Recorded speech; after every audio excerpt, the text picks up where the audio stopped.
Hi students, it's Mrs. Scales. I'm here to teach you about climate today.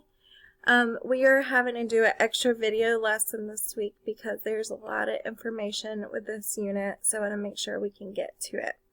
So let's go ahead and get started. So the first thing that we're going to look at is what causes climate. Now, for you to understand what causes climate, you have to actually know what climate is and how it's different from weather. So the first thing is that climate is your average year after year conditions of temperature, precipitation like rain, snow, your winds, your cloud cover in a certain area. So this is more of a long-term average look at the climate conditions. Now, that's different from weather because weather is your day-to-day. And it can even be from minute to minute because the weather can change very quickly. So climate is more of an average overview of that region. Like for instance, in North Carolina, in one day we can get 0 inches of rain. But if you look at the climate of North Carolina, you can see that we do get some rain, and we can look at the average number. Now, some factors that affect our climate in our area, in any area, that's the amount of precipitation, which could be, remember, it could be rain, snow, sleet, or hail, and also the temperature of that region. Also, you need to think about like where it's located on a map. For instance, if you're closer to the equator, you're going to have higher temperatures than if you're closer to the North or South Pole. Now, we do have something called microclimates. Microclimates are these climates that are located in a small area that might be different from the surrounding area. For example, let's say that you live on the shaded side of a mountain. Well, that shaded side is going to have different conditions than the sunny side. So that is a microclimate. And we've experienced microclimates before, like if you go outside, like around your house, if you go under a tree, that's a microclimate because you're in the shaded part. Alright, now here is the climate zones that we're going to be learning about. So there's 3 of these zones. The first one is called the tropical zone. The tropical zone is located near the equator. And is right above the equator here in the northern hemisphere, and it goes up to about 23.5 degrees north. You can see that here on the side. And then also it goes about 23.5 degrees south of the equator, so it surrounds either side of the equator. Now, the next type of climate zone that we have the temperate zone. And then that's the one that we live in, is the temperate. The temperate zone is the one that is located between 23.5 degrees north to about 66.5 degrees north and south of the equator.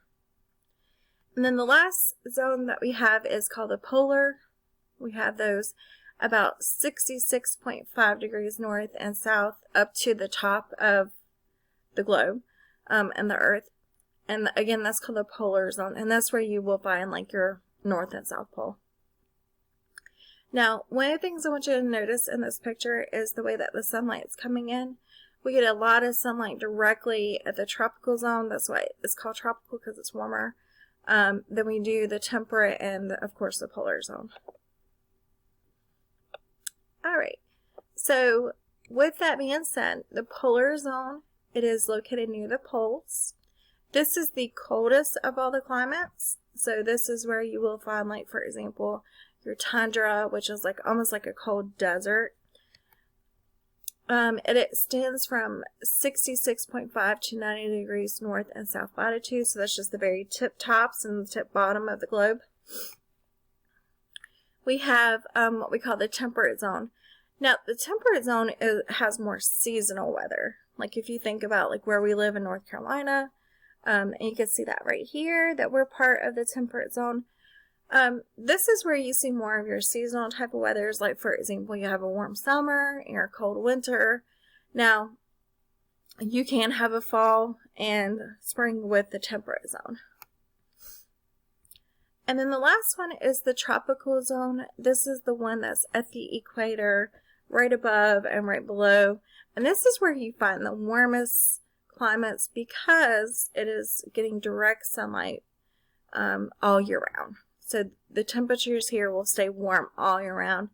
And if any of you have ever been to Florida for the wintertime, you know this because it's in the tropical zone. Also, if you've ever been to the Caribbean, those places do stay warm a lot. Alright, and here's just another little picture here for you to see this. You got the tropical zone. You can see Africa. Most of Africa is in the tropical zone. Mexico, Central America, and the top of South America. And if you look right here, the islands where Cuba and the Caribbean would be out here, and then Florida. And then you also got India and parts of Indonesia. And then the temperate zone is right above that and right below this one. And then you have your polar. So things to take away from this: polar is the coldest, temperate has more seasonal weather, and tropical has the warmest, hottest weather all year round. Alright, so there are different things that do affect our temperature. So this is a summary of those things. I'm going to go over this list with you right quick. So the first thing, and we saw this in the last slide, is that places closer to the equator will automatically be warmer all year round, and this is based off the latitude. So the latitude is the horizontal location on a map and on our Earth. So the closer you are to the equator with that, the warmer you're going to be. So that means is if you live further and further away, you also will have colder temperatures on average. Also, another thing that affects temperature, some people don't realize this, is that your altitude, so the distance above sea level. This is, for instance, if you think of like mountaintops, they tend to be a lot cooler. And that's just because simply as you go up in altitude, your temperature decreases. And this is what we've learned about with the troposphere. Alright, number 3 is the distance away from water. So here where we live in North Carolina, we see a lot of wind that comes off the ocean. And this gives us more milder summers and quite not as cold winters because of that. So we are considered a marine climate because that we are bordering an ocean. So we have a coastal area. So if you think about, for example, when you go down to the beach in the wintertime and the summertime, it feels good in the summertime, and then in the wintertime it's just not as cold.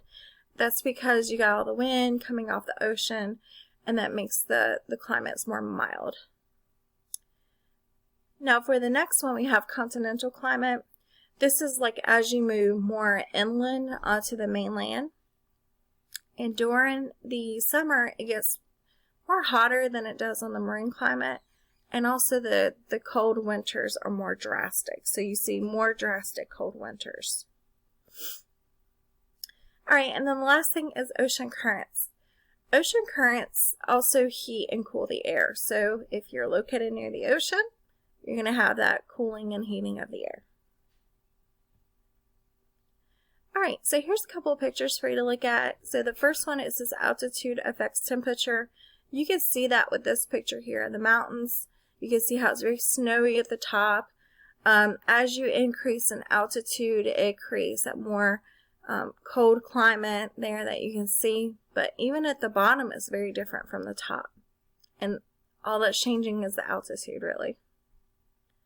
Alright, if you live along the coastline, we call these marine climates. Their temperatures are more mild in the summer and also in the winter. Alright, another one is called continental climate. This is where you're more on the mainland. The temperatures tend to be hotter in the summer and more drastic in the winter. So you can see that here. Alright, now I want you to see this picture because this is a picture of the ocean currents, which I mentioned before that if you live near the ocean currents, you get the air that affects the temperature. So like for instance, we live near this Gulf Stream current.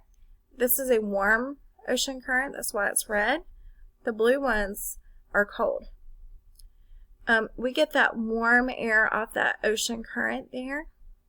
So we get warm fronts that move in this way. Now if you look on the coast of California, California gets this cold front.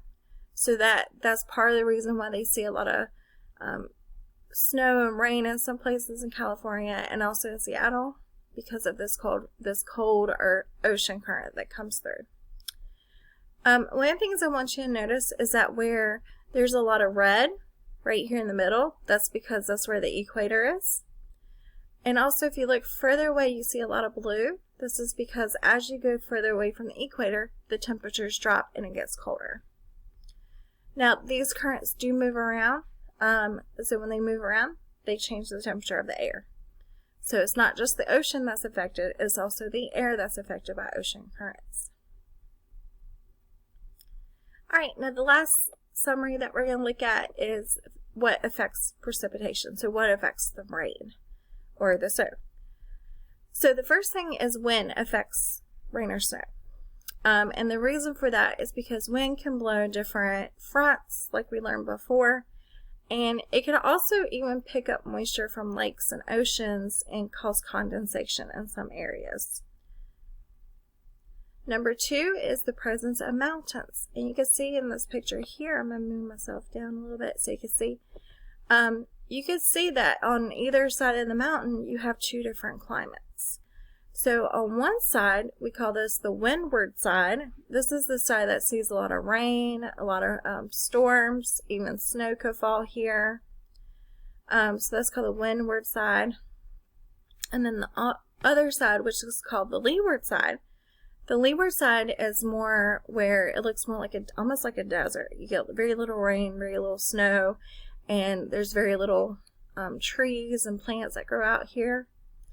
So that's called the leeward, and that's called the windward.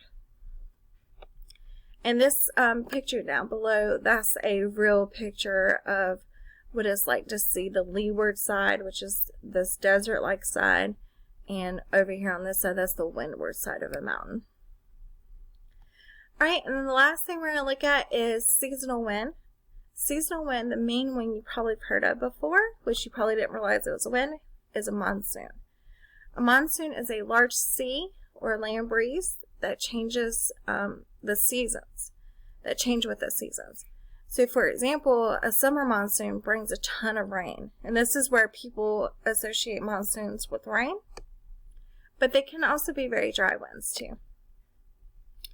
So I'm going to show you the first pictures right here. This is a monsoon rain in India. You can see how much rain they got here in this picture. Same thing right here. So a summer monsoon brings very, very heavy rains, as you can see.